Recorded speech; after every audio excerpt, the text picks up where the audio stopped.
Northern Maine, January. A sky the color of old newsprint pressing down on a town so small it barely has a name. At the far end of Main Street, where the road curves into pine and cold, a 4-story stone building rises against the light. Dead vines crawl its face like handwriting. No one has translated. An iron clock on the tower reads 3:47. It has read 3:47 for longer than anyone in this town can remember. A young woman steps out of a truck. In her hand, a key. Too small for a door this size. Behind her, a dog goes still, ears forward, eyes fixed on the entrance. Not curious. Certain. 200 meters down the road, a dark car sits in the frost. Engine off. Lights off. It has been there all night. Inside the building, beneath a flagstone that looks like every other flagstone, there is a box. Inside the box, a letter. 3 words. Written for someone specific. Someone who is never supposed to come back. She puts the key in the lock. The shift ended at 8. That was the plan anyway. Sloane Hadwick had been under the front axle of a Chevy pickup since 6, lying on cold concrete with a wrench in her hand and grease on her left cheek, and the specific quiet that only existed at gas stations after dark. The kind of quiet where fluorescent lights hum at a frequency just below irritating, where the wind off the highway sounds almost like water, where you can convince yourself for an hour or two that your life is perfectly manageable. She had the routine down. Crawl under, fix the thing, crawl out, wash hands, pretend the rest of your life doesn't exist. Simple, honest, hers. Kit was in the truck. The Belgian Malinois sat in the passenger seat like she always did, upright, ears forward, watching the parking lot with the composed attention of someone who had never once been caught off guard and didn't intend to start. Her coat was dark gold and black short and dense, built for weather and work. Her eyes were amber. Her expression, as always, said, "I know exactly what's happening here." Do you Sloane had stopped arguing with that expression roughly 3 years ago? The pump numbers clicked. A minivan pulled in. A man in a fleece jacket waved in the general direction of the booth. Sloane raised one grease-darkened hand from under the Chevy, which was apparently enough. She was wiping her hands on a shop rag when the sedan arrived. Not a gas station car. Too clean. Too deliberate. A dark blue 4-door with out-of-state plates and a man inside who sat for 10 full seconds before getting out, like he was preparing something, like he had practiced being careful and wanted to do it right. She watched him cross the lot. 60 maybe. Narrow shoulders, wool coat too formal for a Tuesday. A leather folder pressed against his chest like a shield against weather, against distance, against whatever he expected to happen when he got there. Sloane went back to the rag. "Miss Hadwick." She did not look up. "Depends." "My name is Edmund Price. I'm an estate attorney." A careful pause. "I handled the affairs of a woman named Cecily Arlen." Sloane looked up, not because of the name. The name meant nothing, because of the way he said it, low and deliberate, like each word was weight-bearing. "I don't know a Cecily Arlen," she said. "I know." Edmund cleared his throat. Quietly. "She knew you." He sat in the plastic chair near the air pump, the one with the cracked leg that nobody had gotten around to throwing out. Sloane leaned against her truck and crossed her arms and let him talk. He talked for 11 minutes. She counted. Cecily, Margaret Arlen, 82 years old, passed away 5 weeks ago at Millhaven General Hospital, Northern Maine, owner of a property known locally as the Arlen Hearth, a 4-story stone building, established 1881, currently unoccupied, located at the northern end of Main Street, in a town of 142 people. In her final will and testament, Cecily Arlen left everything to Sloane Hadwick: the building, the adjacent land, every object inside. Sloane let a long moment pass. Then, "You've got the wrong person." Edmund opened the folder. "I confirmed your identity 3 separate times. Birth record, Social Security number, enrollment record from the University of Maine." A brief pause. She was very specific. He held out a white envelope. Plain, her name in handwriting she didn't recognize. She opened it. One note inside. Short. Careful. Don't sell. Stay 90 days. You'll understand why I chose you. She read it twice, turned it over. Nothing on the back. What's the catch? She said. Not a question. A formality. She already expected it. Edmund produced a second document. To receive full legal ownership, you must maintain an active presence at the property for 90 consecutive days. If you leave before the period concludes, the property transfers to a community preservation trust. A pause. Additionally, the building carries outstanding property taxes, several lapsed commercial permits, structural assessments that haven't been completed in 12 years. He hesitated. And significant repair considerations. Significant.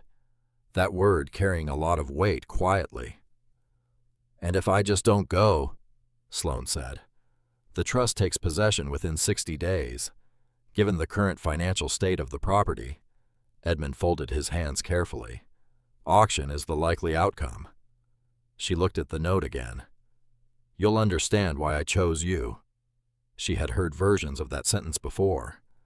At St. Margaret's, adults said things like that sometimes, usually right before they chose someone else. She folded the note, pocketed it, said nothing else. Edmund left his card on the cracked chair and walked back to his sedan. Kit watched him go, then turned and looked at Sloane with those amber eyes. Don't, Sloane said. Kit blinked. Once. The way she always blinked when she thought Sloane was being difficult but was willing to wait her out. She drove north the next morning. Not a decision exactly. More like she lay in the dark at 5 a.m. and understood that the only alternative was another Tuesday under a different Chevy. And then Wednesday. And then Thursday. And then the fluorescent lights stopped looking like ceiling and started looking like a ceiling. She took her duffel. She took Kit. She took the field jacket her mother had worn on every search and rescue deployment for 15 years. Canvas olive-colored, two front pockets worn at the flap from a decade of hands reaching in and out. She did not take anything that suggested she planned to stay. The drive north took 3 hours. Pine trees the whole way. Cold sky the color of old newsprint. The kind of Maine morning that was technically beautiful and practically felt like a quiet warning about your choices. Millhaven appeared gradually. Not the way tourist towns appear designed to be noticed, built to be photographed. This town grew from something older than that. A white church on a small green. A hardware store with snow shovels and birdseed sharing the front window, like they'd been friends for years. A diner with red booths and an open sign that looked like it had been there since before the diner was. A post office the size of a large closet. People moved slowly, nodded at passing cars, walked like they had nowhere else to be. Sloane followed Edmund's directions. Past the hardware store, past the library, its window boxes holding the bare skeletons of last summer's flowers. The road curved north and narrowed. The shops fell away. Pines closed in on either side. And then she saw it. She almost drove past it, because her brain said that is a church, or a ruin, or something from a different century that got left behind by accident. 4 stories of dark gray stone. Not the clean gray of new concrete. The deep particular gray of something that had been standing through weather long enough to stop noticing. The walls were thick, visibly impressively thick the way stone walls were, when the person who laid them intended them to outlast everything they knew. The roofline moved in deliberate angles, rising at the tower, dropping to a lower section, climbing again at the far corner. The tower at the northeast corner was the tallest point, 18 meters, maybe more, and at its face an iron clock. The face was large enough to read from the road. Ornate hands, Roman numerals gone dark with age, both hands pointing to the same place. 3:47. Morning or night, impossible to tell. Either way, it had been 3:47 for a very long time. Dead vines covered the entire front face of the building. Not thin ivy. Something thicker branches as wide as a thumb, some as wide as a wrist, climbing in every direction, overlapping tangling, pressing into the stone. In winter, the bare branches looked like cracks, like the stone itself had split in 1,000 places, and the pieces were still holding on through habit. The iron door was 3.5 meters tall, rust darkened, sealed. Above the arch, carved directly into the stone in letters still deep and readable, despite a century of freeze and thaw, Arlen Hearth. And from one of the upper windows, a pane missing a clean rectangular gap in the second-story light. Not electric, not reflected. Something warm, moving almost imperceptibly the way embers moved when they hadn't quite gone out. She sat in the truck for a full minute. Then Kit stood up. Not dramatically, just stood. Front paws on the dashboard, ears forward, eyes fixed on the iron door. Not like a dog seeing something new, like a dog who already knew where they were. Sloane got out. The key from Edmund's envelope was smaller than it had any right to be.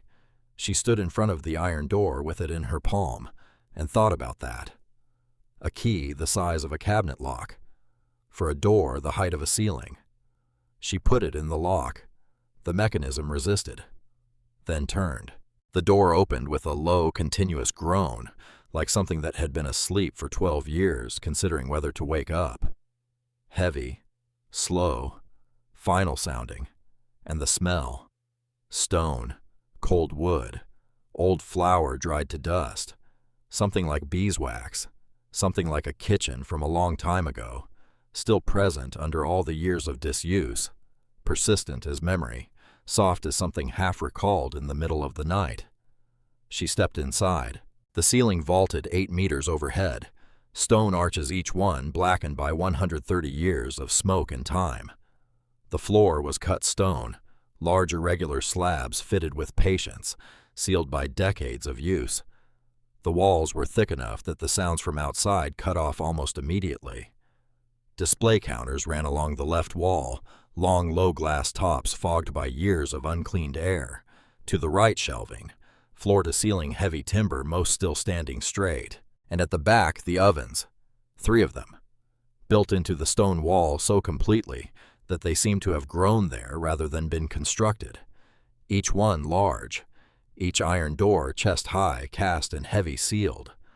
The kind of doors you understood intuitively were made for serious use by serious people who took their work personally. The iron surfaces were dark with a century of heat and smoke. The hinges were as thick as her wrist. She stood in the middle of the space. The building was empty, obviously. 12 years of abandonment had made itself at home in every surface. Obviously empty. But it did not feel empty. It felt like a library in the hour before opening, like a classroom where the chalk was still on the board, like somewhere that had been waiting, not forgotten, specifically waiting for the thing that would make it make sense again. Kit walked past her, didn't explore, didn't sniff along the walls. She walked straight to the largest of the 3 ovens, lowered her nose to the flagstone floor, began moving slowly along the base of the oven. Methodical, the way she moved when she was working a scent, slow and certain reading the ground. Kit. The dog didn't look up, kept moving, then stopped, lowered her whole body. One paw extended forward. She scratched the flagstone. Once, deliberate. Sloane crossed the room and crouched beside her. The slab under Kit's paw looked the same as all the others at first. Same gray, same dimensions, not quite the same shade, slightly lighter along the edges, as if hands had found those edges more times than the surrounding stone, as if someone had returned to this spot over years without leaving other evidence. She worked the blade of her folding knife into the gap. The stone lifted. She got her fingers under the edge and pulled. A shallow recess underneath, inside an iron box. Small, latched. A lock old and pitted. The key from Edmund's envelope. The one that had seemed too small for everything else. It fit the lock exactly. The latch turned. The lid opened. Inside a piece of paper, folded twice, and beneath it a book. She read the paper first. 3 words. Careful handwriting, dark ink, steady hand. For little Sloane. She sat back on the cold stone floor and held those 3 words for a long moment. Little Sloane. Her grandmother had used that name. Only her grandmother. It was a private name, a specific warmth Sunday afternoons, chamomile tea, the particular weight of an old, hand-knitted blanket that smelled faintly of lavender. Her grandmother had died when Sloane was 8 years old. A month after the funeral, Sloane had moved to St. Margaret's. In every document filed after that, she was Sloane Hadwick.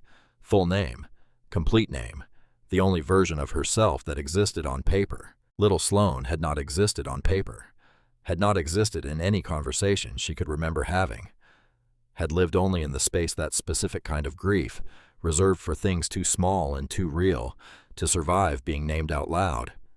And here it was, 3 words, in a locked iron box, under a flagstone, in a building belonging to a woman she had never met. Her hand wasn't shaking. She noticed that, made herself notice it, because everything else felt like it was moving. Kit pressed her shoulder against Sloane's knee. Warm, solid. Sloane reached back into the box. The book was leather, dark brown, worn pale at the corners, in the way things wore pale from being returned to, over and over, the habitual return of hands that needed something specific and came back to find it. On the front cover, pressed in lettering almost too faded to read, the Hearth Ledger. She opened it. No column headers, no financial notation, no dates printed at the top of each page, just handwriting, the same careful slanted hand as the note. Henry Orford, January 2001. Wife passed 2 weeks ago. Leaves front door unlocked at night. Left 2 loaves on the porch before he could see me. Do not make him explain what he needs. No charge. She turned the page. The veteran who walks the Lakeshore Road. March 2004. Sits on the dock for hours. Doesn't speak. Coffee. 2 rolls. Asked nothing. He nodded once. No charge. Another page. Another name. Another situation described in 3 or 4 sentences, exactly as much as needed to understand the shape of someone's need. A widow who refused charity, but accepted a regular delivery mistake. A boy who swept the sidewalk every Saturday. A heating fund paid through the church office untraceable. An anonymous delivery to a back step before sunrise. 40 years of this. Not an accounting record, a record of noticing, a systematic, careful, decades-long practice of seeing. She read toward the back. The handwriting became slightly more deliberate toward the final entries, like someone writing with increased awareness that they might not write much more, like someone taking care. And then she found her own name, Sloane Hadwick, age 9, St. Margaret's home, Christmas visit December 2013. She stopped, read it again. She stood at the back of the room while the other children ran to the table, watching everything, careful with her trust, waiting to see whether warmth was safe or temporary. A smaller boy beside her began to cry.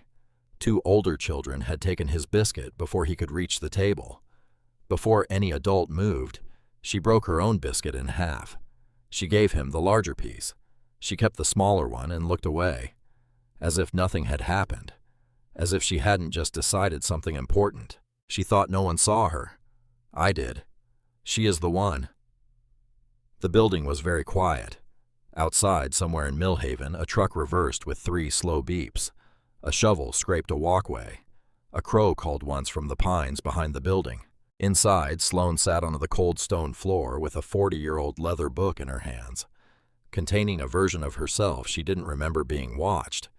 A 9-year-old girl in December in a room that always smelled of boiled vegetables and floor polish, and the particular cold that came through the east wing windows all winter, because the radiators were unreliable. And there had been a boy. She couldn't retrieve his name now. A small boy younger than her who had cried in the way children at St. Margaret's learned to cry, quietly contained, as if they had already understood that crying too loudly used up something they couldn't afford to lose. She had given him the bigger piece. It had taken 3 seconds.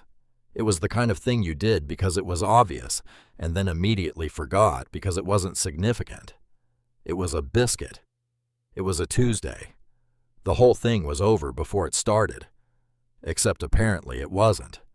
Apparently someone had been standing in that room on that Tuesday in December 2013.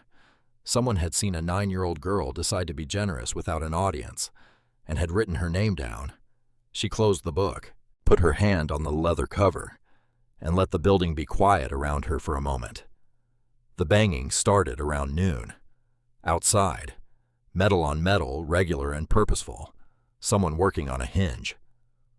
Sloan carried the ledger to the front counter and set it down carefully, walked to the iron door and opened it. A man stood outside already halfway through dismantling the lower hinge. 70 or so. Tall but bent forward slightly, the permanent stoop of a man whose height had made him lean toward other people for decades. Large hands, carpenter's hands, the kind with grime, deep in the knuckle lines that soap never entirely reached. White mustache, slightly crooked. Battered baseball cap stained at the brim. He had not knocked. "You didn't ask," Sloan said. He didn't look up. "Door's dragging. Saw it from the road." "I noticed." "Then we agree on the problem." He worked a bolt loose. "Hector Doyle. I built the interior shelving in this building 31 years ago." "Is that why you're here?" He looked up. Dark eyes, entirely sincere. "Cecily brought food to my porch every Tuesday for 2.5 winters after my wife's stroke. Never knocked. Never waited for thanks." Back to the bolt. "Never charged." A beat. "I figure I owe the building a hinge."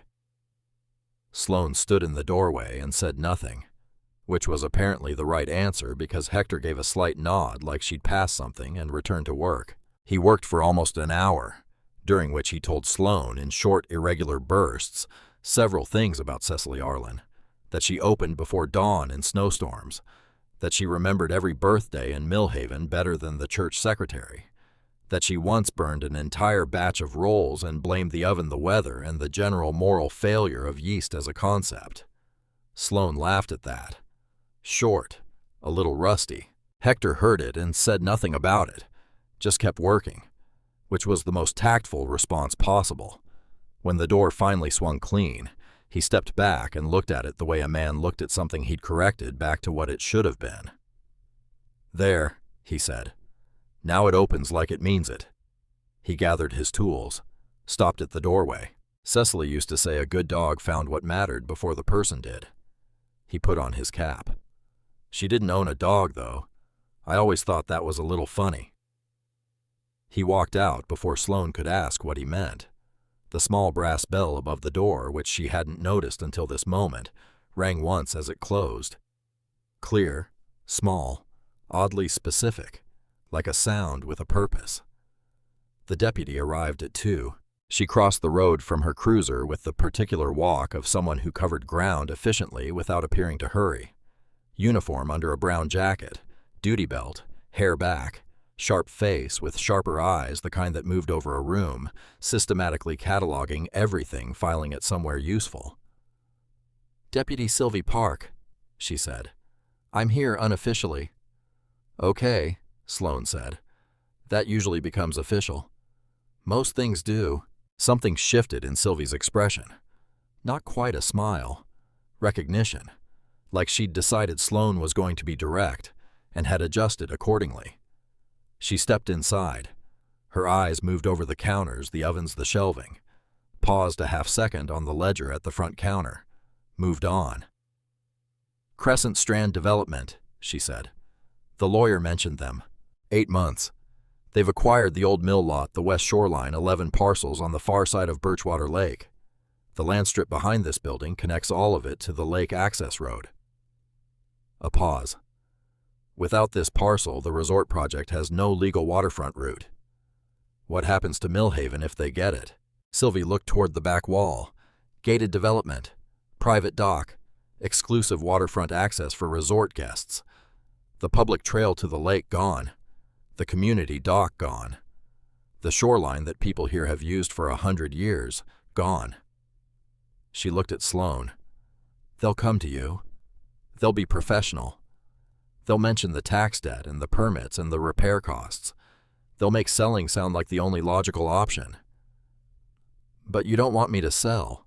I want you to know what you're deciding, before you decide it.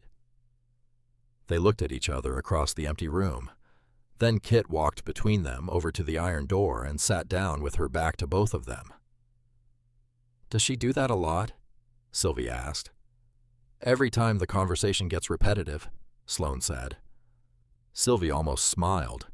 She really almost did. She left without making promises in either direction. Greta Vane came at 4:30, small, round, an apron with flour on it despite having baked nothing nearby today. Hands that had worked dough for 50 years, visibly in the way they moved even when they were still. Pale gray eyes that were entirely clear and slightly unsettling in their steadiness. She stood in the doorway and looked at Sloane for a long moment. I knew Cecily for 40 years, Greta said. I never met her, Sloane said. I know. Greta walked to the nearest oven, placed one hand flat against the iron door, not testing it, something more like greeting. She talked about you. We didn't know each other. No. Greta's hand stayed on the iron. But she said you'd come back. I was never here before. I know. Greta turned. But she said you were always on your way.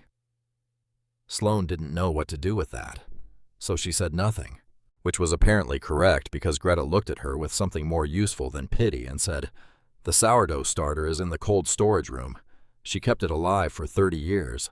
Someone should check it before it's gone. I don't bake, Sloane said. Not yet. No room for negotiation in her voice.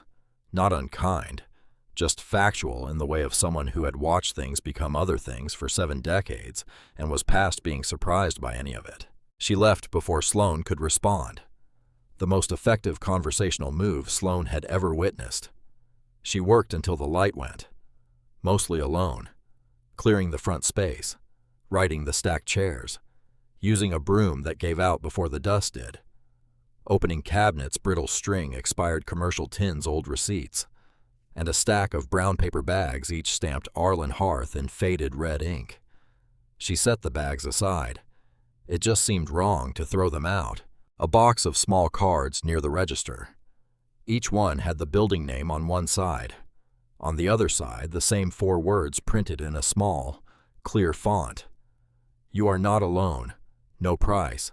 No return address. No further explanation. Just that. She turned one over in her hand for a long time. You are not alone. The kind of thing that sounded hollow if a stranger said it to you. The kind of thing that hit very differently when you found it in a locked building, left to you by someone who had been watching out for you since you were 9 years old. She put the card in her jacket pocket. The canvas one. The olive green one with pockets worn at the flap from her mother's hands. Kept working. Around 7, she sat on the stone floor, behind the front counter, while Kit ate. The building had gone dark except for a small work lamp near the prep kitchen. Yellow light in a circle on the floor. She read the ledger, all of it, by lamplight. An hour, maybe more. Henry Orford and the apple pies. The veteran at the dock. The widow who refused charity but never refused a delivery mistake. The boy who swept the sidewalk. The heating funds routed through the church office. 40 years of finding the exact shape of someone's need and filling it before they had to ask. No charge. No charge. No charge. Over and over. Page after page. That same refusal. She pressed the ledger closed. Pressed it against her chest. Let the stone walls hold the silence for a while. Then she got up and went to the window. The street below was empty. Past 10 in Millhaven. The pines beyond the far roof lines were black against a dark blue sky. And 200 meters down the road, where it curved away from Main Street toward the northern access route. A car. Dark. No visible plates from this distance. Engine off. Lights off. Settled in the way of something that had been there long enough to be cold. Not parked. Waiting. There was a difference. Parked cars settled into themselves. Waiting cars held something back. Kit appeared beside her, front paws on the sill, ears fully forward. She made no sound at all, just looked down the road with that careful cataloging attention. The car didn't move. Above the rooflines of Millhaven, the tower of the Arlen Hearth stood in the dark with its clock face frozen at 3:47. Sloane pulled the curtain closed. She didn't sleep easily, but she slept. In the morning, the car was gone, but its tire tracks were still in the frost 200 meters down the road. All 4 tires, sharp-edged, clear. The car had not moved once, the whole night. The second morning started with a bucket of ice water and a mop that smelled like 2009. Not metaphorically. The bucket she'd found in the cold storage room had frozen overnight because the back window had a gap where the frame had pulled away from the stone, and the mop was just genuinely a relic from another era. Stiff, stubborn, committed to being unhelpful, like it had made a decision sometime around the Obama administration and was sticking to it. Sloane used it anyway, because the floor needed it, because the dust on the flagstones had compressed into something between film and felt, because there was a particular feeling she got when she was cleaning something, not cleaning it up, not tidying around it, but actually cleaning it where her brain went quiet and her hands just worked. No narrative, no circling, just this, just now, just the floor. Kit sat by the iron door in the gray morning light, watching her, occasionally glancing at the bucket like she had professional opinions about it. "Don't," Sloane said. Kit looked away, diplomatically. The building resisted and cooperated in equal measure the way old things did. The shelving came clean, easier than expected. Decades of dust came off in long streaks, revealing wood that was still solid. Still good. Whoever had built these shelves had built them to outlast the reason for them. Around 10, Greta appeared. Not to talk. She came in, walked straight to the kitchen, opened the cold storage door, and spent 10 minutes in there, making sounds that could only be described as diagnostic. Then she emerged with her arms full of jars and set them on the prep counter, and began inspecting them with the focused expression of a physician reviewing lab work. "The starter is alive," she announced. Sloane blinked. "How?" "Cecily fed it before she went into hospital." Greta set one jar aside with something like reverence. "The cold slowed it down, but it's alive." She looked at Sloane. "You need to learn to feed it." "I don't bake." "You said that yesterday." "It's still true." Greta unscrewed a second jar, completely unimpressed. "You have hands. You have a building full of equipment. You have flour in storage that is improbably still good." She paused. "What you don't have is a reason not to try." Sloane opened her mouth. "That was not an invitation to list reasons," Greta said. So Sloane closed her mouth, which was how she ended up spending 40 minutes learning to feed a sourdough starter instead of finishing the front floor, which was not the plan, not even close to the plan, except the starter was in a jar Cecily had labeled. Clean handwriting, date of first culture, original grain source, notes on feeding ratios, a care record going back 31 years in tiny careful pen marks running down the side of the glass. 31 years of tending something alive. Because you believed it mattered. Because you believed someone would need it again eventually.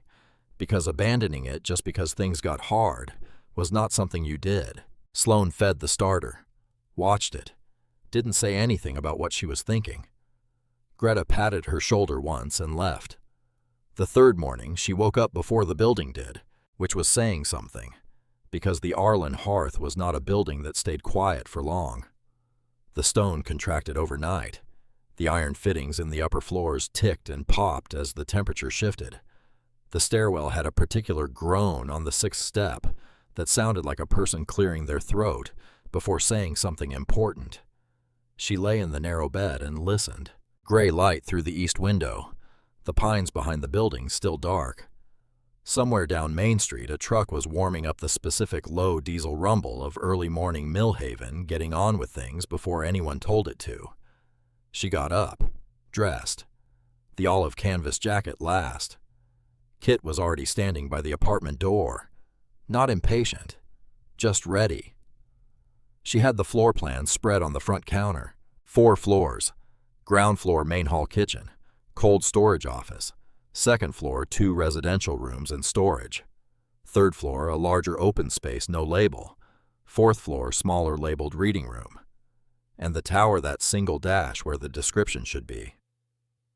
She folded the floor plan and put it in her jacket pocket. "Library," she said to Kit. Kit was already at the door. Main Street was one of those streets that looked exactly like what it was.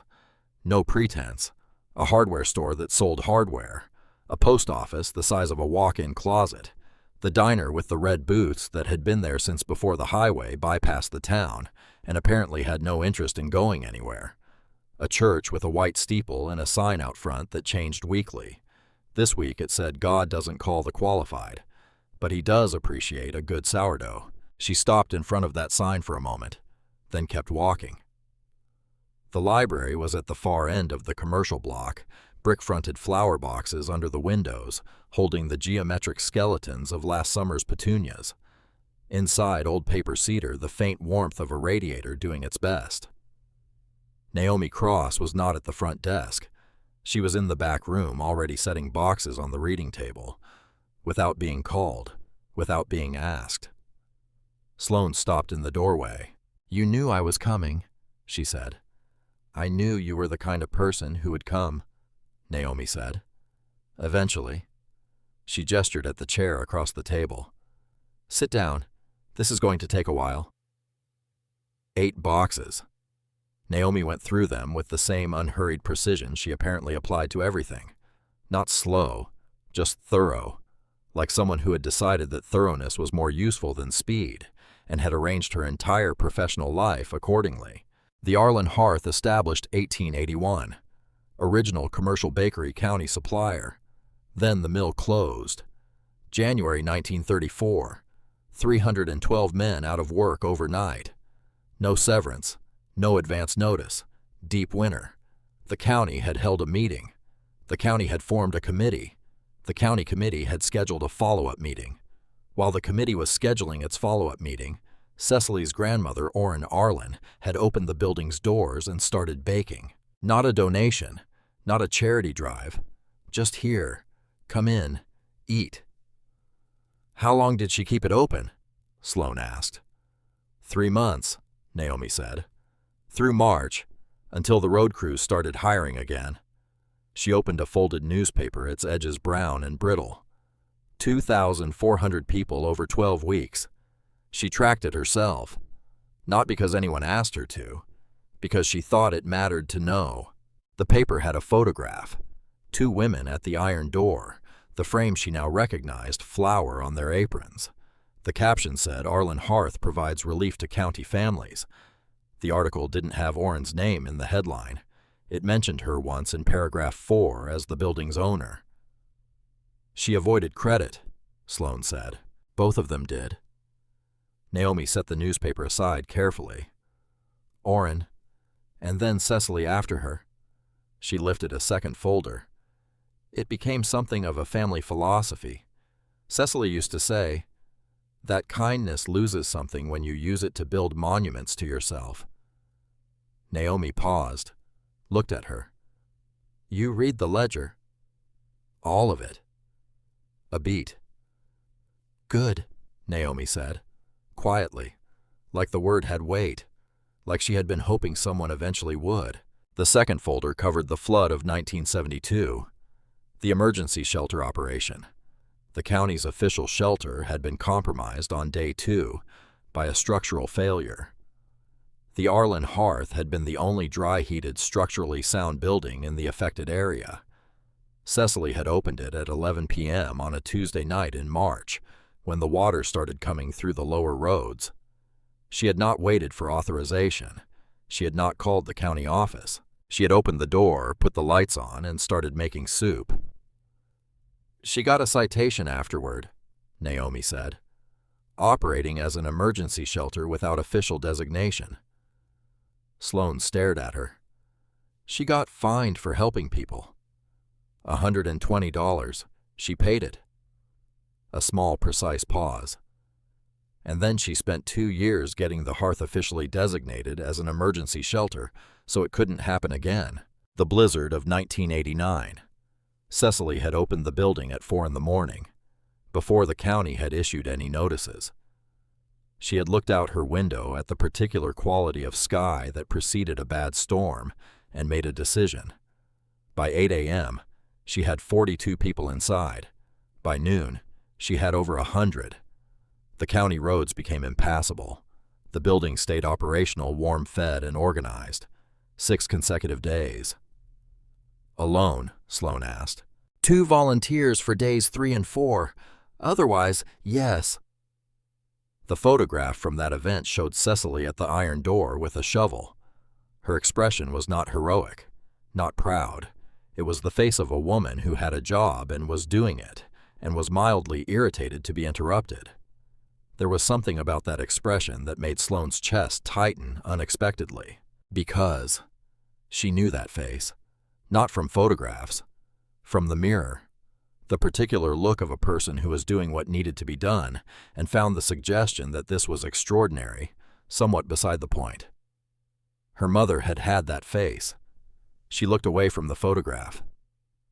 Why did she stop? Sloane asked. The building closed 12 years ago. Naomi hesitated, the first hesitation she had seen from this woman. Small, deliberate.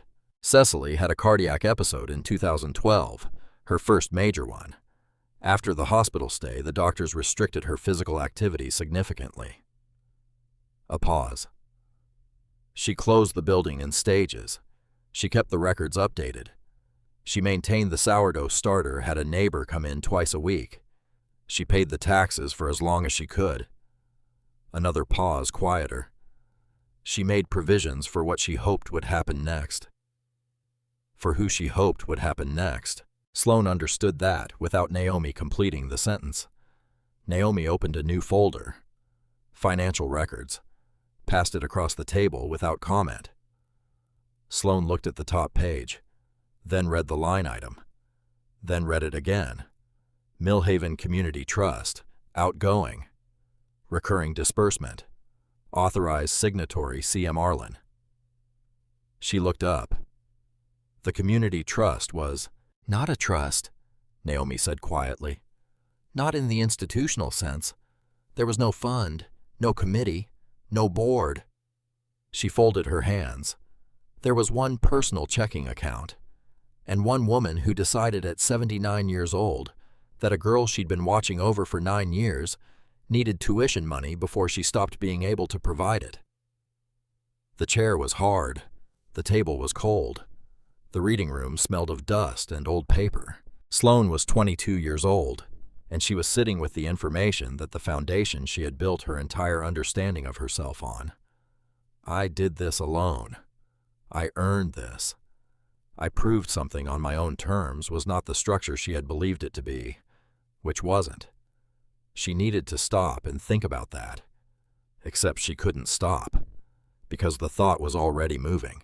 If the scholarship was Cecily's money, then the 2 years she'd completed before her mother died, the grades she'd worked for, the proof she had kept in a specific and private part of herself, the quiet pride that had never been loud but had been load-bearing, all of it built on something she hadn't known was there, which didn't make the grades wrong, didn't make the work not hers, but it changed the ground under everything, made the floor of her own history feel suddenly like it had a trap door in it that she'd been standing on for years without knowing. She set the paper down, pressed both palms flat on the table, let the cold surface do what it did. I thought I was self-sufficient, she said. Very flat, very controlled. Naomi didn't fill the silence, which was the right call. I thought the scholarship proved I could do things alone. She heard how that sounded. I know the work was mine, the grades, the studying. I know that's still real. It is, Naomi said. But the floor under it was her, Naomi said. A beat. Yes, Sloane said. They sat with that. Because there was something that happened when you found out someone had been holding a net under you while you were learning to walk a tightrope. It didn't mean you hadn't learned to balance. It didn't mean the balance wasn't yours. But it changed something about the story you had been telling yourself. About the alone part. About the entirely your own part. About the no one was there part. Which had never apparently been completely true. She needed a moment. She took it. Professionally and quietly, and without making it other people's business. Then, what else is in the boxes? Naomi moved to the far end of the archive room. She stopped at the lowest shelf where the oldest boxes lived and pulled one out. Set it on the table. Sloane read the label. St. Margaret's Home Community Outreach. Christmas 2013. The year landed. Sloane was 9 in December 2013. She pulled the box toward her, set it down without rushing because rushing was a symptom, and she was not going to have symptoms in the Millhaven Public Library at 10:15 in the morning.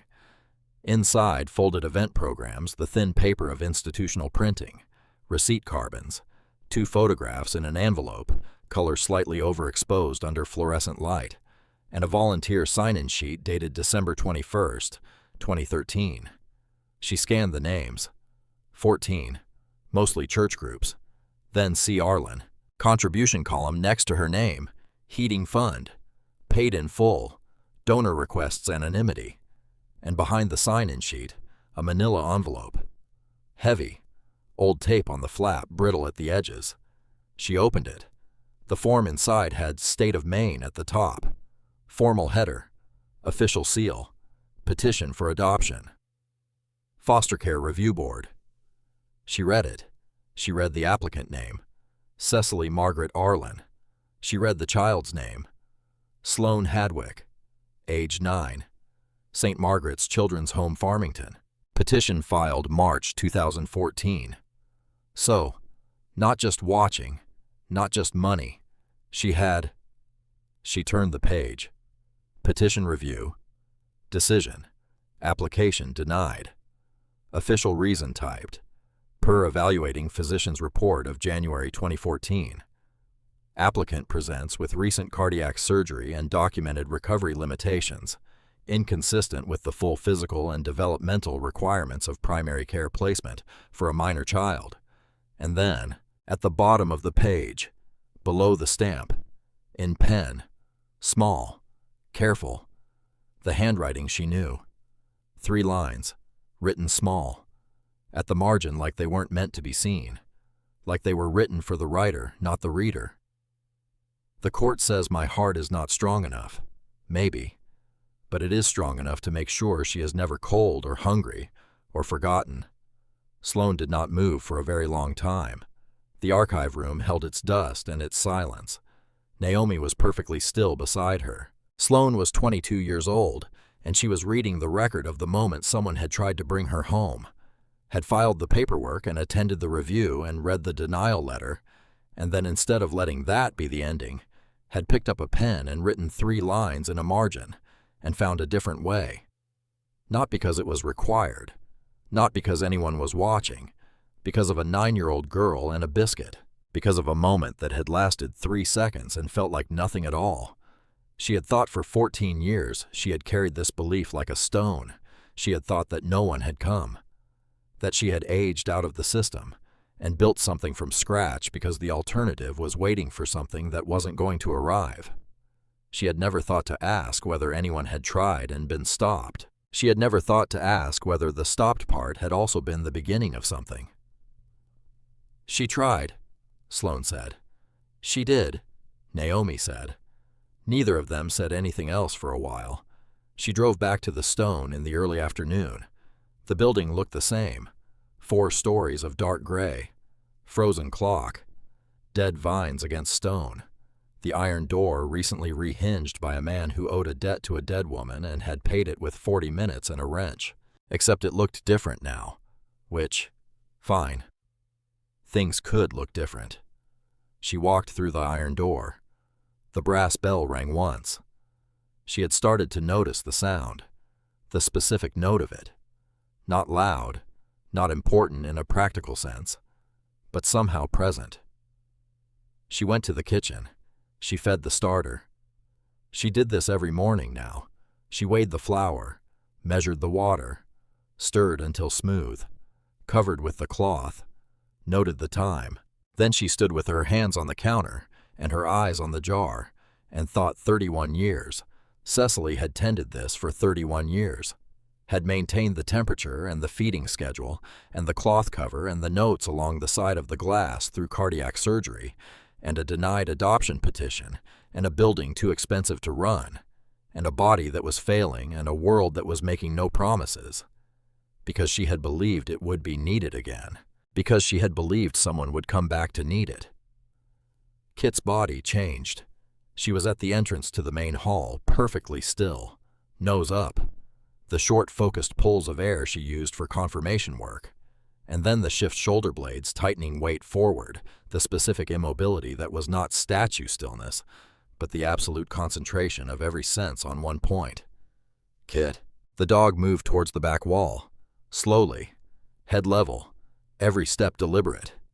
She stopped between the largest oven and the north corner, where the old iron pipe ran from the floor, fitting up through the stone to the floor above. And then Sloane smelled it, not the obvious alarm of it. The quiet version, low, persistent, sitting in the cold air like it had settled there gradually. The kind you could walk through and catalog as old building smell and keep walking. She crossed to Kit, didn't touch the oven, didn't touch the pipe. "Good girl. Come here. Back." She got Kit away from the corner, went straight to the back door, opened it. Cold air rushed in clean and northern. She called Sylvie Park, Pete Garland, head of Millhaven's volunteer fire department, short compact beard hands, like a man who had been dismantling things since adolescence, arrived in 20 minutes with a detection meter and the calm expression of a man whose job regularly required keeping his voice even. The meter reacted within 30 seconds of approaching the back wall. Pete traced the line, took his time, crouched, came up with the expression of a man who had seen things he preferred not to have seen and was deciding how to phrase them. "Natural deterioration?" Sylvie asked. "No," Pete said. Flat, certain, the way you said it when you needed to be clearly heard. "Tell me," Sylvie said. "Old pipe, yes. Old joint, yes. Corrosion on the outer surface, yes, consistent with age and limited maintenance." He pointed without touching. "This cut here, this is a tool mark, something sharp, something controlled." He shifted slightly. "See the edge? That's not fracture. That's not fatigue cracking from thermal cycling. That's a blade." A pause. "Someone opened this joint enough to create a leak. Not enough to be immediately obvious. Enough to build up slowly in an enclosed space." Another pause. "If someone had fired that oven, in here, with this building sealed up." He stopped. He let the end of the sentence stand without completing it. Sylvie had already pulled out her notebook. She was writing while she talked. "We have footage from the hardware store camera across the street." "Already called," Sloane said. "After the first night. The dark car." She kept her voice level. 200 meters down the road. All night. Didn't move. I noted the position at 11:43 p.m. and again at 3:18 a.m. Same location both times. Gone by morning, but the tire tracks were still in the frost." Sylvie wrote, quickly, then called her radio. While Sylvie worked the phone, Hector arrived. He came through the back door with the air of a man who had received a call and was already organized. Canvas tool roll, specific parts in a paper bag. He looked at the pipe junction and made a sound that contained considerable editorial opinion. "Temporary block until the plumber can get here from Bangor," he said to Sloane. "How long?" "Tonight or tomorrow morning." "Okay." He got to work. No discussion, no ceremony. Within an hour, the sensor read clear. Sylvie came back inside with the expression of someone whose theory had been confirmed by evidence and who found this both professionally useful and personally grim. "The car's registration traces to a fleet vehicle registered to Crescent Strand Holdings," she said. "Not a question, a report." "So," Sloane said, So I've opened a criminal investigation for criminal mischief and willful property damage. Potentially, a short pause, endangerment, depending on what the forensics say about that joint. The word landed in the room. Endangerment. Not a business dispute. Not legal pressure.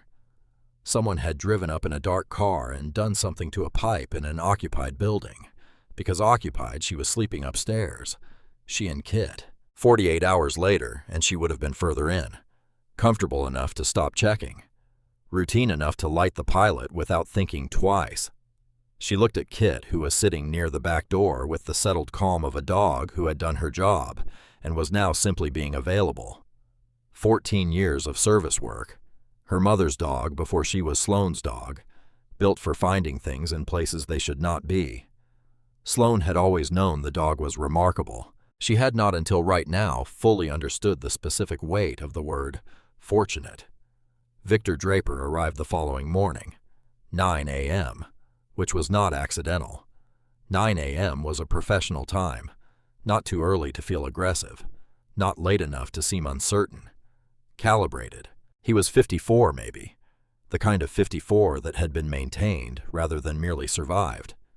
Dark hair neat, gray at the temples, a cashmere overcoat in charcoal, shoes that had never been in proximity to mud. He came alone. He stood in the doorway of the stone and looked around. Something moved in his face at the building. Brief, contained. She caught it and filed it. Miss Hadwick. He extended a hand. Victor Draper, Crescent Strand Development. She shook it. I know who you are. Then you know why I'm here. You're going to make me an offer, she said, and you're going to phrase it in a way that makes refusing sound irresponsible. He paused, adjusted his expression slightly. You've dealt with developers before. I've dealt with people who want something, she said. He set a leather folder on the front counter, opened it. One document inside, one number on the page. She looked at it.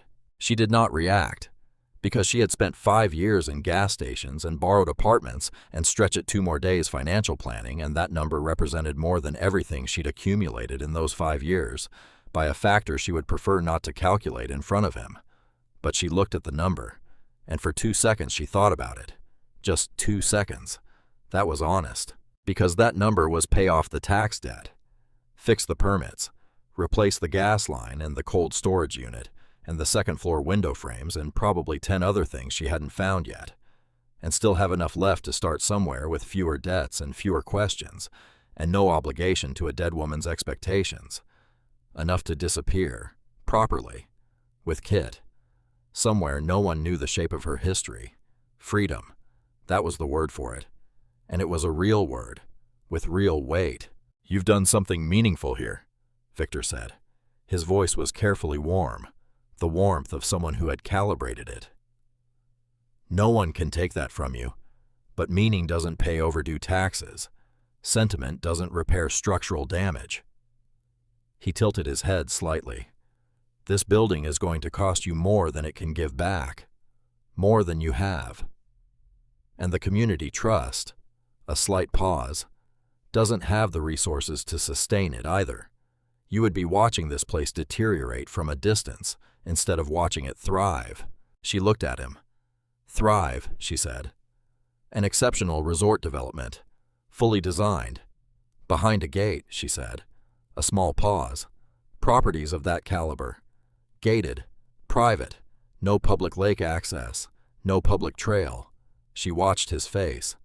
No community dock. No place for the people who live here to sit by the water their families have been sitting by for 100 years. Victor didn't flinch. He was good at not flinching. Change is difficult, he said. But the alternative, Sloane said, is that I stay. Miss Hadwick. The warmth adjusted. Not gone. Thinned. Like tea steeped too long. The tax debt alone. I'm aware of the tax debt. And the permits. Also aware. The structural assessments haven't been completed in 12 years. The gas main needs full replacement the second floor. Mr. Draper. She picked up his folder, held it out. "I know what the building needs. I found the gas line 2 days ago, which—" She kept her voice very even. "Someone helped along." His expression didn't move. That was the tell. A surprised person moved. A controlled person stayed still. He took the folder. "Think about what I've said," he told her. "I will," she said. "On my own, without this." He left. Not with drama. Men like him didn't leave with drama. They left with quiet. They made quiet feel like a consequence. The kind of leaving that was supposed to feel like a door being locked from the outside. The iron door swung shut behind him. The brass bell rang once as it closed. Into the empty hall. And the empty hall kept it for a moment before giving it up. Kit looked at the door, then looked at Sloane. "I know," Sloane said, because she did know. She knew exactly what she had just done. And she knew that refusing a number that size in a building with a compromised gas main and a 12-year-old permit file and more outstanding repairs than she had money to cover was not a logical act. She knew that. And she was still holding the folder she hadn't taken, which was either the bravest thing she'd done in years or the most expensive. Probably both. She went to the front counter. In front of her, the sealed envelope. Edmund had given it to her at the same time as the iron box key and the building key and the manila folder of legal documents. He'd said this is the last item, to be opened at the recipient's discretion. Her name on the front. Cecily's handwriting. She had seen enough of it now to recognize it immediately, the careful slant, the deliberate spacing, the way the letters were formed, by someone who had learned cursive when cursive was taught seriously, and had practiced it long enough to make it fully her own. Below her name, one more line, to be read when you have decided to stay. She looked at that line for a while. Had she decided? She had refused the money. That was a decision, but refusing was not the same as deciding. Refusing was a direction. Deciding was a destination. She touched the envelope, ran her thumb along the seal, did not open it. Kit came to the counter, put her chin on the edge, looked at the envelope, then looked at Sloane. "I'm not ready," Sloane said. Kit did not argue. She lowered herself to the floor beside the counter and settled. Front paws stretched forward, head resting, eyes open, watching the iron door the way she always watched it. Sloane set the envelope on the counter beside the ledger. The afternoon light moved slowly across the flagstone floor of the Arlen hearth. Steady, unhurried, a long gold rectangle that crossed the room by degrees, and then as the sun dropped behind the western tree line faded into the particular blue-gray of a Maine winter evening.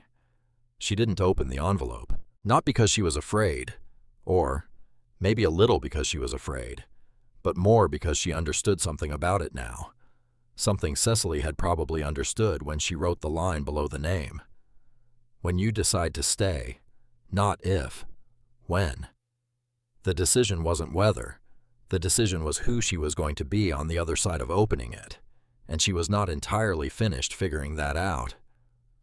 Outside, the frozen clock on the tower held at 3:47.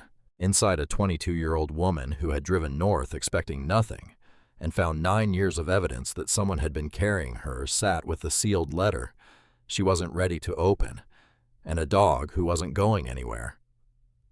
The building kept breathing around them, slow, old, patient, the way stone buildings breathed when they had already outlasted everything they were afraid of losing and were simply waiting to see what came next. She opened the envelope on a Thursday, not because Thursday was significant, not because she had planned it, but because she woke up that morning before the building did, and lay in the narrow bed and felt for the first time since Bangor that she was not arriving somewhere, that she was already there. It was a small feeling, quiet, not triumphant, more like a door that had been slightly ajar for weeks, had finally settled on its hinges, not closed, not flung open, just resting where it was meant to rest. She lay still for a moment and noticed it. Then she got up. The sixth step groaned. Kit was already downstairs. The radiator was already ticking its way towards something that might eventually qualify as warmth. The light through the east window was the particular pale blue of very early winter morning in Maine. The specific blue that meant the sun was coming and was taking its time, and did not apologize for either of those things. She made coffee on the small electric burner she'd carried up from the kitchen stores, drank it standing at the kitchen counter, let the building come awake around her. Then she went downstairs. The main hall in early morning was different from the main hall at any other time. The light came in at a low angle through the high windows on the east side. It hit the flagstones in long, pale rectangles, caught the dust still suspended in the air from yesterday's cleaning, made the whole space look like something between a painting and a memory. The envelope was on the counter, where she had put it every night, beside the ledger, beside the small brass lamp she kept on when she wasn't upstairs. She picked it up, ran her thumb along the seal. "When you have decided to stay." And she had. She had decided. Not loudly, not with a declaration or a formal acknowledgement.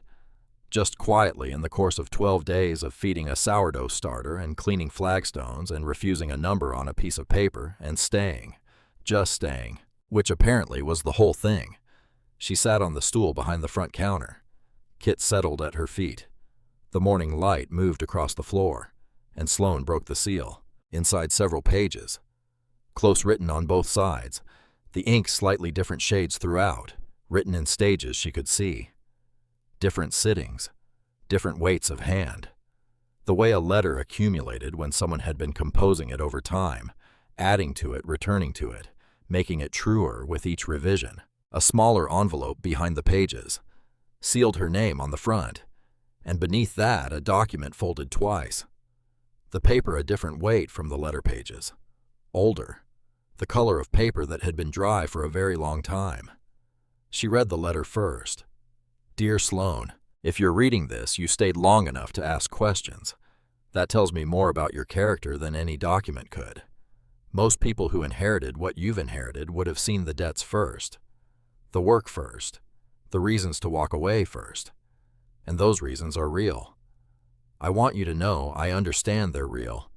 But you asked questions, which means some part of you already suspected the answers mattered. I'm going to tell you some things. Some of them will be hard to sit with. Some of them will change the shape of things you thought you knew. I'm asking you to stay with the discomfort of that, and let it settle before you decide what to do with it. I know something about the discomfort of finding out your foundation was built by someone else's hands without your knowledge. I know because it happened to me too." Sloane turned the page. "I was 7 years old when my parents died. A car accident in March. The roads in this county are still bad in March, and they were worse in 1950. I was staying with a neighbor the night it happened. I remember the particular sound of that neighbor's kitchen, the linoleum, the smell of the coffee she had brewed and not drunk. I was passed to relatives afterward. Good people mostly. They meant what they said publicly. But children understand what they're not told as clearly as what they are, and I learned early that being housed was not the same as being chosen, that being kept was not the same as being wanted.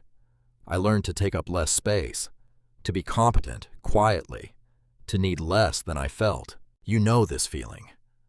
I am not saying that to suggest you are like me. I am saying it because it is the truth, and the truth is the only thing that has ever helped me." Sloane breathed. Once, slow, kept reading. "When the Arlen hearth became mine through my aunt, who had it from her mother, who had it from Orrin, I understood almost immediately what it was for. Not a business, not a monument, a mechanism, a physical structure whose entire purpose was to be opened at the moment it was most needed and to ask nothing in return. I spent 40 years practicing that. I was not always good at it. There were years I was tired. Years I felt the loneliness of a purpose that by definition required keeping yourself out of the center of it. Years I wondered whether anyone would ever know, and whether it mattered if they didn't. The answer to the second question I eventually decided was no. It did not matter if anyone knew. The bread fed the same number of people whether anyone saw me bake it. The answer to the first question, whether anyone would ever know, turned out to be yes. One person. You.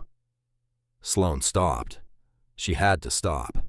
She put the pages down on the counter, pressed both palms flat on the stone surface, let the cold hold her still for a moment. Outside, a cardinal landed on the window ledge and departed again, the small, irrelevant perfection of a red bird against white frost. She picked the pages back up. The first time I truly saw you, you were 9 years old. Christmas at St. Margaret's, December 2013. I had brought biscuits and brown paper bags, and the particular determination I always had at that event to be present without being conspicuous, to give without requiring anything from the giving. Most of the children ran to the table when they smelled the food. I never blamed them for that. Hunger is a reasonable thing to answer immediately.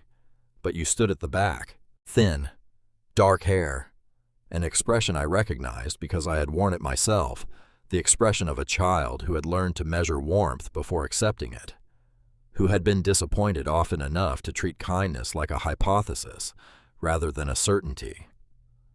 A smaller boy beside you began to cry. Not loudly, the contained crying of a child who has already understood that loudness does not help. 2 older children had taken his biscuit before he could reach the table, before any adult in that room had moved, before anyone had organized a response or identified the situation as requiring intervention. You broke your biscuit in half. You gave him the larger piece. You kept the smaller one and looked away, immediately, as if the gesture had already happened and been forgotten, as if you had decided the kindness was complete the moment it was given and required nothing further, not acknowledgement, not gratitude, not the confirmation that someone had seen you do it. You thought no one saw you. I saw you. I have been certain of very few things in my life. I have been wrong about many of them, but I have never once been uncertain about this, that the child who broke her biscuit without looking up was going to be exactly the kind of person this building needed. Not because you were special, because you already understood at 9 years old, without anyone teaching you that kindness was not a performance. That is the rarest thing I have ever witnessed. Sloane pressed her hand flat on the page. Her hand wasn't shaking. She noticed that again, the way she had noticed it in the archive room. Took inventory of herself, her breathing, her hands, her posture. Fine. She was fine, except she was absolutely not fine, and she knew it, and Kit had moved and was pressed against her left leg with the practiced precision of a dog who understood exactly when the weight was needed. She sat there for a full minute. Then she kept reading. There is someone I need to tell you about. His name is Victor Draper, and I owe you the truth about him. Sloane went still.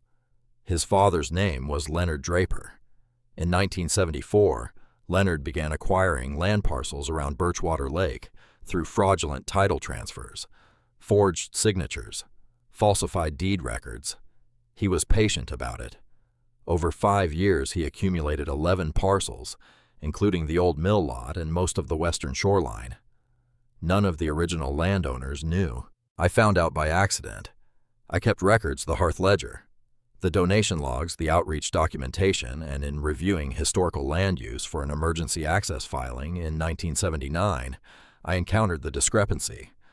I spent 4 months verifying it before I was certain. Then I testified to the county board. Leonard Draper lost everything. The fraudulent titles were voided. The properties were returned or redistributed. He was not prosecuted. The statute of limitations had run on most of the fraud, but he was ruined financially and socially. He left Millhaven within the year. Victor was 7 years old. Sloane's hand stopped on the page. 7, the same age as Cecily when her parents died. I have thought about Victor Draper many times over the years. I have thought about what it means to be a 7-year-old child, watching your family lose everything, watching your father become someone to be spoken about in a specific way, being taken away from the only town you knew and given a different life in a different place. I told the truth.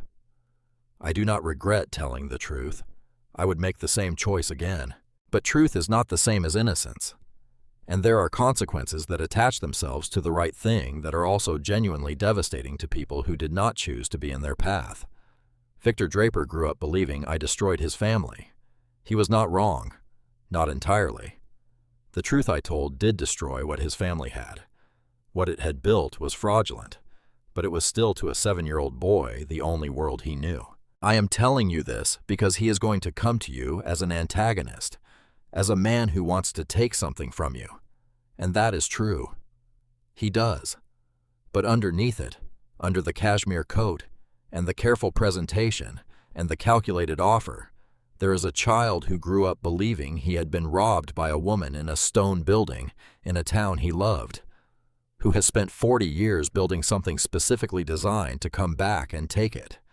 Not a wicked man, a wounded one.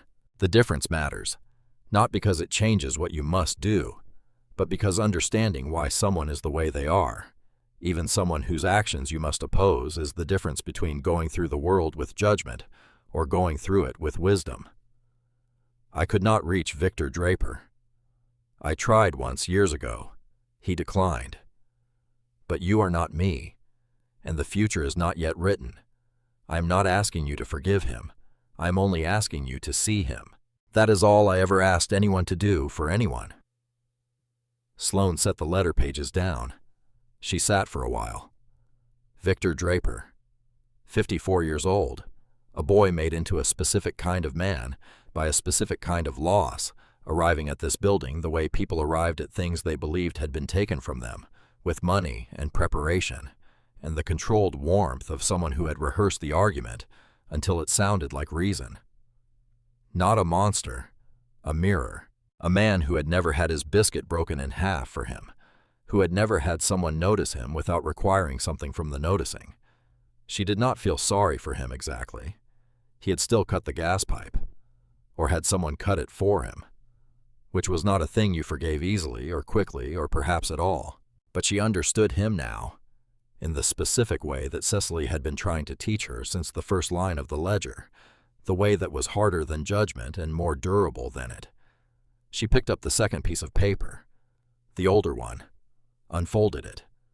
The paper was heavy, the kind of heavy that paper became with age, not fragile but dense. The ink had faded to brown at the edges. The letterhead was embossed, the embossing still raised, despite over a century. County of Millhaven, State of Maine, Deed of Covenant and Founding Charter. Arlen Hearth, established November 14th, 1881. She read.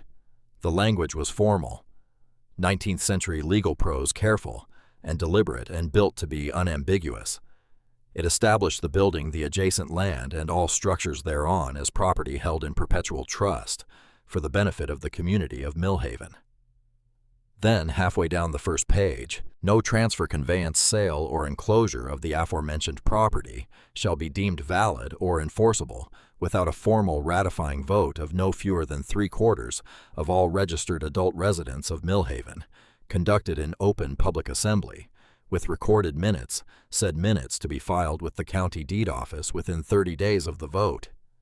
She read it again, then a third time, because what this said, if this was what it said, what this meant was, she picked up her phone, called Edmund Price.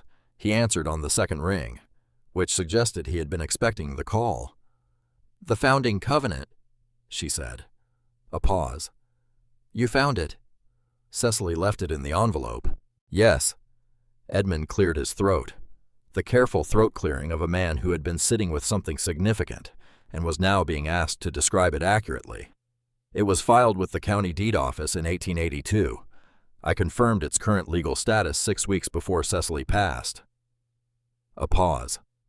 It has never been formally rescinded, never been challenged successfully, never been superseded by any subsequent deed. Another pause. I contacted a property law specialist at the University of Maine in September. Her assessment was unambiguous. It's valid, Sloane said. It is valid, Edmund said. In its entirety. Under current Maine property law, a deed covenant of this type filed this early maintaining chain of title through the same family for this duration is fully enforceable. Any transfer would require a 3/4 community vote. And Millhaven has 142 registered residents, Edmund said. You would need 107 favorable votes in an open public assembly with filed minutes.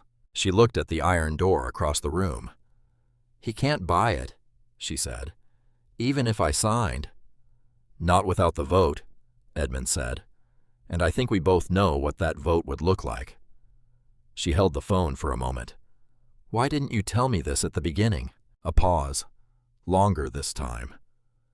Cicely was very specific about the order in which things should be discovered, Edmund said quietly. She believed, and I think she was right, that if you knew about the covenant from the start, you might have felt the decision was made for you, that the law had closed the door before you had the chance to choose to close it yourself. A beat. She wanted you to decide to stay before you found out you were protected in staying. Sloane stood in the middle of the hall with the covenant in one hand and the phone in the other. The building was completely still around her, and she understood exactly what Cicely had done. The specific precision of it. Not giving her the protection until she had already made the choice. Not making the choice safe until she had made it voluntarily. Trusting that she would make it. Arranging things so that when she found out she was protected, it would confirm her own decision rather than create it. Because a choice made under protection was not the same as a choice made freely. And Cicely had wanted her to be free. She ended the call. Then she called Sylvie Park. Sylvie brought the county attorney's office into it by noon, which was how Sloane found herself sitting at the library, reading table at 2 p.m. on a Thursday in January, with Naomi on one side, Sylvie on the other, Edmund Price on the phone, and a county property attorney named Dorothea Fain on speakerphone from Portland. Dorothea Fain had the voice of a woman who had been the most competent person in the room for 30 years, and had simply accepted this as a baseline condition of her existence. Efficient, precise, no wasted language. Covenant is valid, she said. I've reviewed the original filing and the chain of title documentation Mr. Price provided. The 3/4 requirement is fully enforceable. Any attempted transfer without a ratifying vote would be void. A brief pause. I'll be sending a formal legal opinion to the county deed office today. I'll also be filing a protective notice. If Crescent Strand's attorneys attempt to proceed with any purchase agreement, they will be notified immediately, Sylvie wrote. Naomi's hands were still on the table folded. The criminal investigation, Sloane said. Proceeds independently, Sylvie said. The property issue and the criminal mischief charge are separate. One doesn't resolve the other. She looked at Sloane. The footage from the hardware store camera confirmed the vehicle. My department has been in contact with the state AG's office this morning. Dorothea Fain said something brief and final sounding. The call ended. The four of them sat for a moment. She planned all of this, Sloane said. Not accusatory, just noting it. She spent the last 2 years of her life on it, Naomi said. The covenant research, the trust documentation, the archiving of the outreach records. She paused. She knew what was coming. She knew about Crescent Strand's acquisitions before most people in Millhaven did. She made sure everything that needed to be in place was in place before she was not in a position to arrange things herself. Sloane thought about that. About an 82-year-old woman with a compromised heart, spending the last 2 years of her life making sure a building and a girl she'd never properly met would have what they needed when she was gone. About the specific kind of love that looked forward into a future it knew it would not see. That arranged things for a time it would not live in. That trusted the person it was arranging things for to be who it believed they were. She was not going to cry in the Millhaven Public Library in front of a deputy sheriff, a town librarian, and a county attorney on speakerphone. She was absolutely going to hold that particular line. She held it. The word moved through Millhaven, the way words moved in small towns. Not through announcement, through Hector telling the hardware store owner and the hardware store owner mentioning it to the woman who ran the post office, and the woman from the post office calling her sister, who was in the Wednesday morning prayer group at the White Church, and the prayer group having opinions about it, that they communicated over approximately 4 phone calls before noon. By 3 p.m., people started showing up. Not a crowd, not an organized response, just one at a time.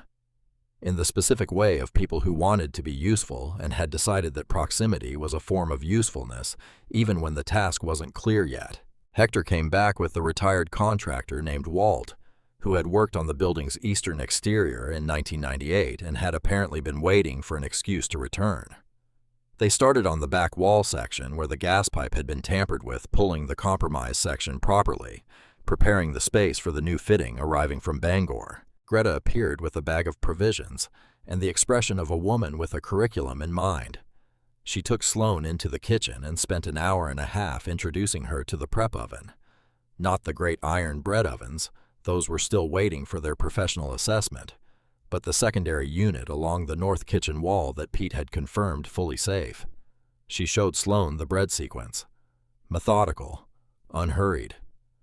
Not the kind of teaching that was about information transfer. The kind that was about hands learning something that eventually stopped requiring thought. Sloane's first loaf emerged pale on one side and too dark on the other. She looked at it.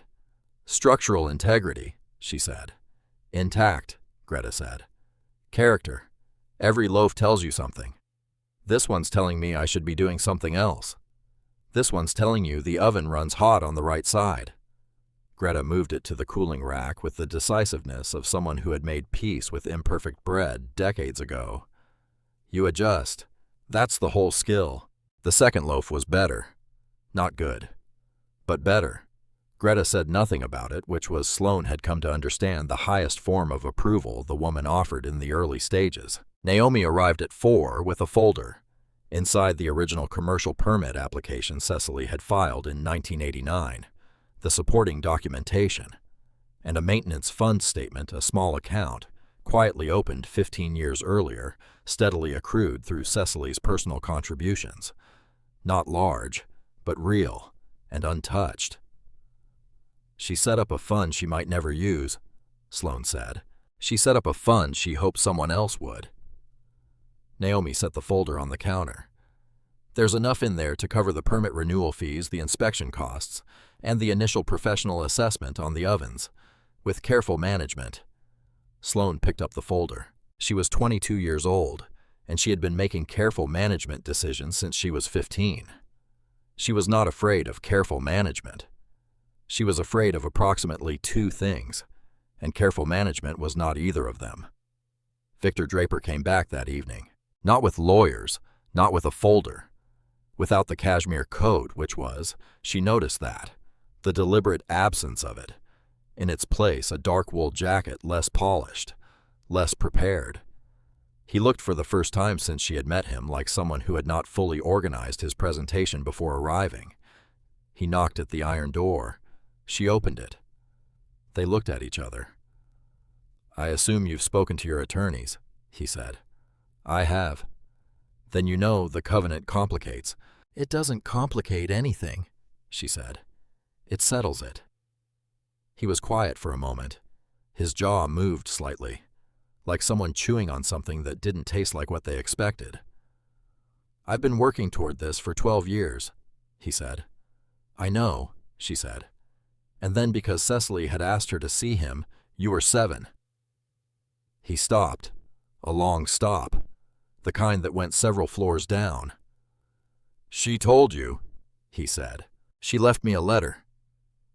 A pause.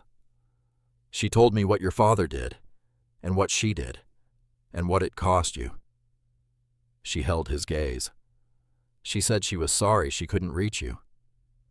Something happened in Victor Draper's face, brief, violent in its brevity, the specific violence of an expression that was not allowed to finish. That got approximately halfway to something before being recalled. She didn't destroy my family, he said, flat, like a fact he had arrived at recently and was still testing the weight of. My father did that. Yes, Sloane said. I knew that, intellectually. A pause. I knew it, and I came here anyway. She didn't fill the silence. The gas pipe, he started. The AG's office is handling it, she said. That's not my conversation to have with you. He nodded. Once. the nod of a man being correctly placed. "The covenant stands," she said. "The building stays. The public trail, the lake access, the community dock stays." She kept her voice even. "I'm not taking this personally. I'm not taking it at all." He looked at the building, at the stone, at the high, dark windows, at the clock on the tower above them with its frozen hands. "She kept it," he said, not to Sloan, to himself. "After 40 years, the whole town belongs to the town," Sloan said. "According to the charter." A beat. "According to the charter," he said. He stood there for another moment. Then he walked back to his car. Not the large company vehicle. A smaller one. Personal plates. He got in, sat for a moment, then started the engine and drove away. Not fast, not aggressively, just drove. Sloan stood in the doorway of the Arlen hearth and watched until his taillights curved away behind the hardware store. She did not feel victorious. She felt the specific weight of something that had resolved correctly, which was different, heavier, more complicated. Because resolution was not the same as repair. The pipe in the north corner had been fixed. The legal question had been settled. The development plan had been stopped. But there was still a 54-year-old man driving somewhere in a smaller car than expected, carrying 40 years of the particular grief that came from believing you had been wronged by someone who turned out to have been right. That was not her wound to close. But she could see it. That was what Cecily had asked. Just see it. She went inside. The biscuits were a disaster. This was Greta's assessment, delivered without apology at 11 a.m. the following Friday, holding up a specimen and regarding it the way a doctor regarded an unexpectedly poor lab result. "Consistency," Greta said. "They look like gravel," Sloan said. "They look like a first attempt by someone who has potential." A pause. "Which is to say, gravel. That's the same thing. The potential matters. The gravel doesn't." Greta set the biscuit down and began again, patient as someone who had been through the same sequence with enough students over enough decades to have stopped attaching any emotion to initial failure. "You pushed the dough," Greta said. "It needed pushing. It needed folding. A demonstration, hands moving with the authority of a lifetime. There is a difference. Bread is not an argument. You do not win it by force." Sloan watched her hands, then her own hands. The second batch was better. Still not good, but better in the specific way of things that were learning, that were recalibrating, that were discovering the difference between pushing and folding, between applying force and allowing something to become what it was already trying to become, which was the whole skill, apparently. And not only with bread. The professional assessment on the ovens came on a Tuesday. The inspector was a lean woman named Phyllis Rudd from the County Commercial Compliance Office. She wore safety glasses and spoke in complete sentences and carried a flashlight that had clearly survived a significant number of field inspections. She spent 3 hours in the kitchen. She emerged with a clipboard. "2 of the 3 are serviceable," she said. "The far left oven needs new gasket seals and a valve replacement on the secondary intake." She named a quote range. Reasonable. "The center oven is ready to fire pending the permit renewal and a gas company hookup inspection." She looked at Sloan over the safety glasses. "The right oven is historic. I'd contact the County Historical Preservation Office before you touch it." "How long for the permit renewal?" "County office has a 3-week turnaround. Naomi Cross has already pulled the original application documents, so..." Phyllis checked her clipboard. "More like 2 weeks." 2 weeks. Sloan looked at the center oven, at the iron door, at the century plus of heat and smoke baked into the metal surface, at the massive, patient, ancient thing that had been waiting 12 years for someone to decide it was time. "Okay," she said. She found the card on the Tuesday, going through the small office behind the prep kitchen, a filing cabinet organized with military precision, Cecily's doing every folder dated and labeled in that careful handwriting. Maintenance records, supplier contacts, the community outreach logs going back to 1984, and at the back of the bottom drawer a small card, heavier stock than the general ones near the register, hand-addressed, not her name on the front, for the next one. She opened it. Inside, in Cecily's hand, I have lived long enough to understand that some doors are kept open, not for ourselves, but for the person behind us, who cannot yet see that the door exists. You have found your door. Now leave it open for someone else. That is the whole inheritance. Everything else was just bread. She put the card in her jacket pocket. The canvas one, the olive green one with the flaps worn at the pockets from her mother's hands. She kept it there. The county permit came through on a Wednesday. 14 days, as Phyllis had estimated. The gas company inspector arrived on a Thursday. He spent 45 minutes in the kitchen and pronounced the center oven ready for operation. He was a man of few words, and none of them were performative. He signed the form and left. Greta arrived 2 hours later. She looked at the signed form, then at the oven, then at Sloan. "Tomorrow," Greta said. "Tomorrow." Sloan agreed. They fired the center oven at 6 a.m. on a Friday. Just the two of them. And Kit, because some things did not need an audience.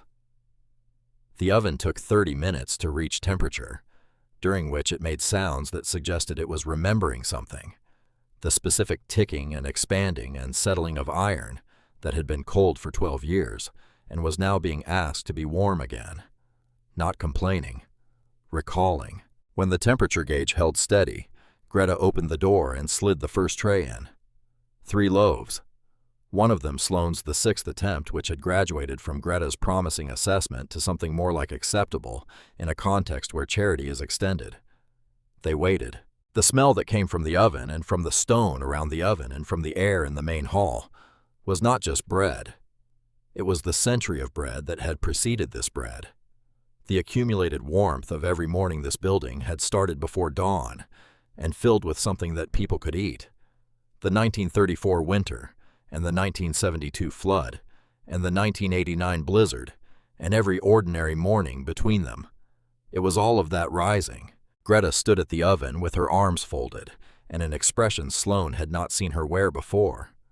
Softer than her usual assessment mode, the expression of someone present at the return of something they had believed might not return. Sloane stood beside her. They did not say anything. Some things were better honored without comment. Word moved through Millhaven before noon. Hector appeared at 10, allegedly, to check the plumbing in the second-floor bathroom, but actually to be in the vicinity of a building that was warm and smelled like bread for the first time in 12 years. Walt came with him. Both of them found things to inspect in the main hall that happened to coincide with the kitchen exhaust vent. Naomi arrived at 11 with a thermos of coffee and the expression of a woman who had arranged her morning schedule to permit this. Sylvie stopped in at noon, still in uniform, but she stood in the main hall for a moment and closed her eyes and breathed. Just breathed. "That's the smell I remember," she said, when she opened her eyes. "From when I was small. My grandmother used to bring us here on Saturday mornings." Sloane looked at her. "You grew up here," she said. "Born and raised," Sylvie said. "My grandmother sat at that counter every Saturday for 20 years. A brief pause. "Cecily always put the same table by the window, always had the same chair." Another pause, quieter. "I didn't have the same grandmother other kids had growing up, but I had that Saturday chair." Sloane didn't say anything, which was the right call. Sylvie picked up her coffee. "How long until you're ready to open?" "Properly 2 months, maybe, if everything moves." "The town will wait," Sylvie said. "I know." Sylvie nodded, put on her cap, moved toward the iron door. "The AG's office called this morning. The Crescent Strand matter is proceeding." A pause. "Victor Draper's legal team is cooperating." Sloane absorbed this. He's cooperating. His own counsel initiated the contact. Sylvie's voice was careful, neutral. That's all I can say. She pushed the door, paused. One more thing. Yes. Leo. Sylvie turned back. Her expression had shifted, still controlled, but warmer underneath. His name is Leo Pemberton. He's been in a foster placement in Millhaven for 7 months. The family is good, but he doesn't have a brief pause, a regular place, a thing that's his. That stays the same. Sloane was quiet for a moment. He can come here. I thought you might say that. Something close to a smile. Actually close this time. I'll let his placement family know. She left. The bell rang once. Clear. Small. That specific note. Leo had been coming for 2 weeks. She had noticed him 8 days in. A boy somewhere around 10. Thin the way children were thin when their circumstances didn't give them consistent access to reliable warmth or food. An old jacket, deep navy, slightly too large. A gray hoodie underneath. Jeans. Sneakers that had been through more Maine winters than they were designed for. He came in the mornings usually. Stood across the road from the stone. Sometimes near the maple tree by the hardware store. Sometimes closer at the edge of the sidewalk directly across from the iron door. Always watching. Never approaching, never quite deciding. She recognized that calculation, the specific arithmetic of a child working out whether warmth was safe to trust before going close enough to feel it. She had not approached him, had not waved, had not called out, because she remembered what it felt like to be watched while you were watching, how it made you retreat instead of advance. So she let him be there. She kept the lights on inside. She kept going about what she was going about, and she waited. On a Friday morning, the same Friday the oven had been fired, she was behind the front counter when Kit stood up from her mat beside the window. Not urgently, just stood, turned toward the iron door, sat down directly in front of it, not the working dog alertness of her indication posture. Something softer than that, something patient. The way she sat when she was waiting for something she already knew was coming. She looked back at Sloane. Sloane crossed the room. She opened the iron door. Leo was on the front step, not across the road, right there on the step as if he had made the decision quickly and then executed it before he could change his mind. He had his hands in his jacket pockets. His chin was slightly down. His eyes came up when the door opened. Dark eyes.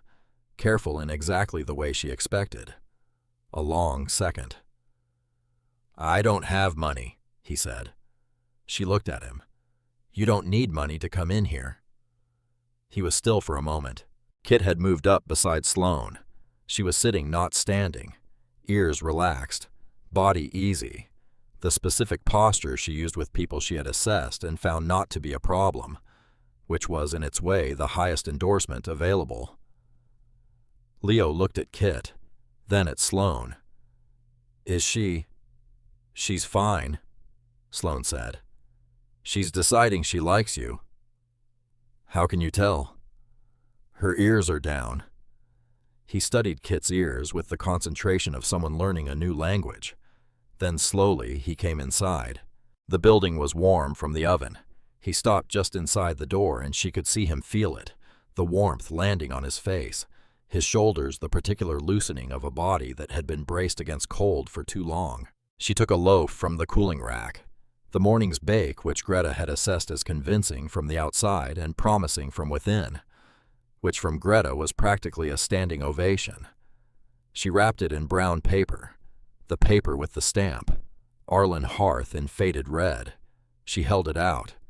He took it with both hands, like it was something he didn't want to drop. For a moment he just held it, felt the warmth of it through the paper. She watched his face move through something she recognized, the recalibration of a person who had expected less than they received. Then he looked past her shoulder. She turned. Across the road near the maple tree at the edge of the hardware store lot, a girl, smaller than Leo, 6 or 7 maybe, a pink coat with one button missing near the collar, a knit hat in lavender, blonde hair escaping from under it in the specific disordered way of small children who resist grooming. She was standing very still. Her eyes were fixed on Leo and on the door, and on the building with the quality of attention that belonged to children who had learned to observe before they moved. Leo looked at her, then at the bread in his hands. He didn't ask. He didn't look at Sloane for permission. He just looked down at the loaf wrapped in brown paper and made a decision in about 2 seconds, the way children made decisions when they were acting from instinct rather than calculation. He broke it, not evenly. The larger half toward the girl, the smaller half toward himself.